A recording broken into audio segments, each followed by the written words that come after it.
بسم اللہ الرحمن الرحیم۔ ساتھیوں، گرمی پورے عروج پر تھی۔ آسمان سے سورج آگ برس رہا تھا۔ ہر طرف ہو کا عالم تھا۔ گرمی سے ریت بھی تپ رہی تھی۔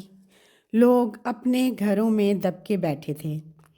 ایسے میں حضرت ابو بکر صدیق رضی اللہ تعالیٰ عنہ گھر سے نکلے اور مسجد نبوی کی طرف چل دیے۔ راستے میں ان کی ملاقات حضرت عمر رضی اللہ تعالیٰ عنہ سے ہوئی تو انہوں نے پوچھا، اتنی گرمی میں کہاں جا رہے ہیں؟ حضرت ابو بکر صدیق رضی اللہ تعالیٰ عنہ نے جواب دیا، مجھے بھوک بہت شدید لگی ہے، اس لیے بے چین ہو کر گھر سے نکلا تھا۔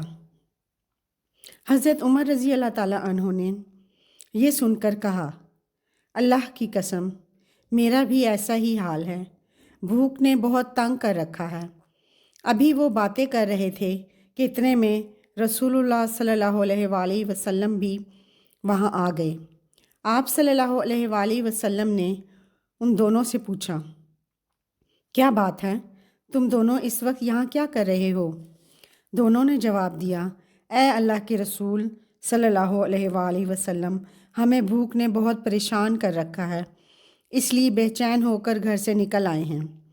یہ سن کر رسول اللہ صلی اللہ علیہ وآلہ وسلم نے فرمایا، اس ذات اقدس کی قسم جس کے قبضے میں میری جان ہے، میرا بھی یہی حال ہے۔ پھر آپ صلی اللہ علیہ وآلہ وسلم نے کچھ دیر بعد فرمایا، آؤ ابو ایوب انصاری رضی اللہ تعالیٰ عنہ کے گھر چلتے ہیں، امید ہے اللہ کوئی سبب پیدا فرما دے گا۔ یہ کہہ کر آپ صلی اللہ علیہ وآلہ وسلم انہیں لے کر حضرت ابو ایوب رضی اللہ تعالیٰ عنہ کے گھر کی طرف چل دیے۔ حضرت ابو ایوب رضی اللہ تعالیٰ عنہ اپنے گھر میں رسول اللہ صلی اللہ علیہ وآلہ وسلم کے لیے کھانا یا دودھ رکھتے تھے، مگر آج چونکہ دیر ہو چکی تھی اس لیے کھانا اور دودھ ختم ہو چکا تھا۔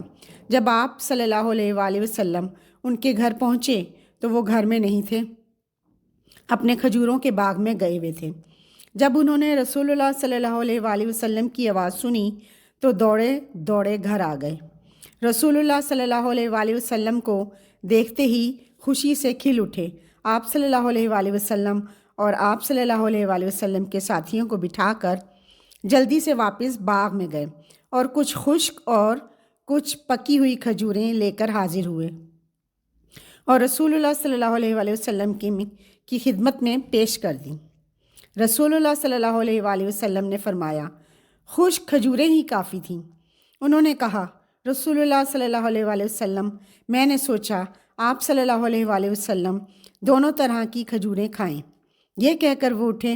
انہوں نے ایک بکری ذبح کی، آدھے گوشت کا سالن بنوایا اور آدھے کو بھون دیا اور اپنی بیوی سے کہا، جلدی جلدی آٹا گوندھ کر روٹیاں پکاؤ۔ جب کھانا تیار ہو گیا تو اسے رسول اللہ صلی اللہ علیہ وآلہ وسلم کے سامنے دسترخوان پر لا کر رکھ دیا۔ کھانا دیکھ کر آپ صلی اللہ علیہ وآلہ وسلم کی آنکھوں میں مقدس آنسو بھر آئے اور آپ صلی اللہ علیہ وآلہ وسلم نے فرمایا، یہی وہ نعمتیں ہیں قیامت کے دن جن کے متعلق تم سے سوال ہوگا۔ کھانا کھانے کے بعد آپ صلی اللہ علیہ وآلہ وسلم نے ان کے لیے دعا فرمائی۔ پھر حضرت ابو بکر صدیق رضی اللہ تعالیٰ عنہ اور حضرت عمر رضی اللہ تعالیٰ عنہ کے ساتھ واپس اپنے اپنے گھروں کو روانہ ہو گئے۔